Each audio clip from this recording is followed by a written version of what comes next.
the DSWD is in charge of the ASCC, or the ASEAN Socio-Cultural Community.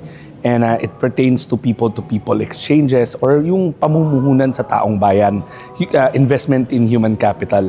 Yesterday, the President spoke heavily about improving or making our social protection in the entire region stronger to make sure that we protect the poor, the marginalized, and the vulnerable. Two, napag-usapan rin yung, you have to remember that emergency response is with DSWD. Kahapon napag-usapan rin yung emergency rice facility in the region that where members can draw in times of disasters or calamities. So that is something that's very important to us because meron tayong tumatakbong programa ng Walang Gutom Food Stamp Program kung saan ang layunin ng ating Pangulo ay wakasan ang kagutuman.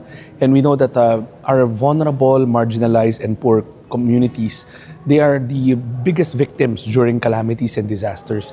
It can set them back towards poverty again. Kaya napakaganda ng inisyatibo na yon at yung pagpapalawig at pagpapalakas ng inisyatibo na yon. And pangatlo, yung region-wide disaster response.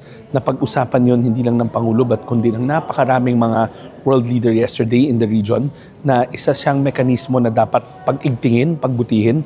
At makailan lang nakita natin yon nung nagkaroon ng lindol sa Bogo, yung Japan came in with their non-food items na assistance, or the logistical assistance naman nung mga nakaraang mga disasters where Malaysia and Singapore provided logistics para mas mapabilis yung paggalaw ng relief goods mula sa Maynila or sa mga city centers natin patungo sa mga disaster areas. So yun yung mga areas na ikinatutuwa at kinagagalak ng DSWD at we look forward to integrating with the countries in the region para ma-meet natin yung mga prescription o yung mga mandato kahapon sa mga pagpupulong.